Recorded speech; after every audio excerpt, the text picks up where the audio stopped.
நீங்கள் இன்னும் என்னோட சேனல் சப்ஸ்கிரைப் பண்ணலன்னா உடனே சப்ஸ்கிரைப் பட்டனை கிளிக் பண்ணிக்கோங்க. அதே மாதிரி ரெகுலர் வீடியோஸ்க்கு பெல் ஐக்கானையும் கிளிக் பண்ணிக்கோங்க. ஹாய் ஃப்ரெண்ட்ஸ், வாங்க இன்றைக்கி ஒரு பூண்டு சட்னி தான் பார்க்க போகிறோம். ஸோ கொஞ்சம் டிஃப்ரெண்ட்டானது தான், எப்படி பண்ணலான்னு பார்க்கலாம். ஸோ நான் ஒரு பேன் வச்சுருக்கேன், நல்லா ஹீட் ஆகிடுச்சு. இதுக்கு நல்லெண்ணெய் தான் யூஸ் பண்ணணும். நான் நல்லெண்ணெய் தான் இன்றைக்கி யூஸ் பண்ணியிருக்கேன். ஒரு 2 ஸ்பூன் ஊற்றிக்கோங்க நல்லெண்ணெய். இது கொஞ்சம் எண்ணெய் நிறையா ஊற்றினா தான் டேஸ்ட் நல்லாயிருக்கும். இப்போ நல்லா காஞ்சிடுச்சு. நம்ம ஏற்கனவே உரிச்சு வச்சுருக்கோம் சின்ன வெங்காயம், ஒரு 10 வெங்காயம் உரிச்சு வச்சுருக்கோம், அதை சேர்த்துக்கலாம். இதுக்கு சின்ன வெங்காயம் தான் நீங்கள் யூஸ் பண்ணணும். பெரிய வெங்காயம் யூஸ் பண்ணிங்கன்னா டேஸ்ட் டிஃப்ரென்ஸ் வரும். இப்போ ஒரு வெங்காயத்தை விட கொஞ்சம் கூட பூண்டு உரிச்சு வச்சுக்கோங்க. ஸோ அதையும் சேர்த்துக்கலாம்.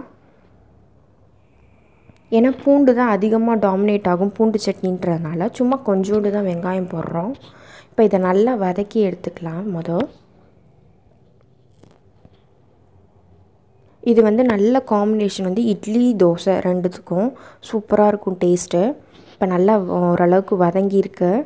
இப்போ ஒரு சின்ன பீஸ் புளி சேர்த்துக்கலாம்.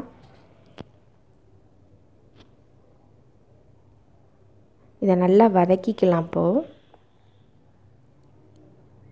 ஏன்னா இது நீங்கள் இந்த வதக்கிறதோடு முடிஞ்சிருது உங்களுக்கு.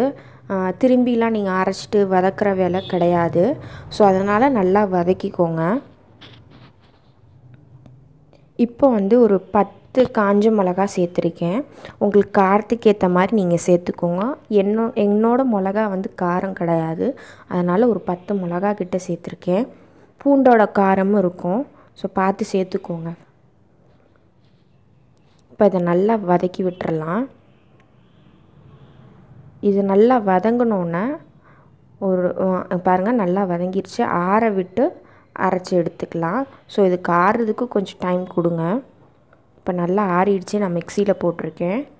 இப்போ இதுக்கு தேவையான அளவு உப்பு சேர்த்துக்கலாம். சேர்த்து அரைச்சி எடுத்துக்கலாம். நல்லா நைஸாக அரைச்சிக்கோங்க. அரைச்சிட்டு தண்ணி சேருங்க. எடுத்தோடனே தண்ணி சேர்க்க வேணாம். அங்கே பாருங்கள் அரைச்சி எடுத்துருக்கோம். நல்லா துவையல் பதத்துக்கு அரைச்சி எடுத்துருக்கோம்.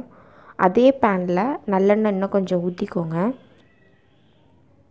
இது நல்லா சூடாகட்டும். சூடானதுக்கப்புறம் நம்ம தாளிப்புக்கான ஐட்டம்ஸ்லாம் சேர்த்துக்கலாம். இப்போ கடுகு சேர்த்துருக்கேன். இது நல்லா பொரியட்டும். பொரிஞ்சோன்னா கருவேப்பிலையை கிள்ளி போடுங்க. அப்போ தான் நல்லா வாசமாக இருக்கும். நான் கிள்ளி போட்டிருக்கேன். இப்போ இதை ரெண்டும் நல்லா பொரிஞ்சிருச்சு. இதை ஆஃப் பண்ணிவிட்டு நம்ம சட்னி அரைச்சிருக்கோம் இல்லையா, அதில் சேர்த்துடலாம். சேர்த்து மிக்ஸ் பண்ணி விட்டுடலாம்.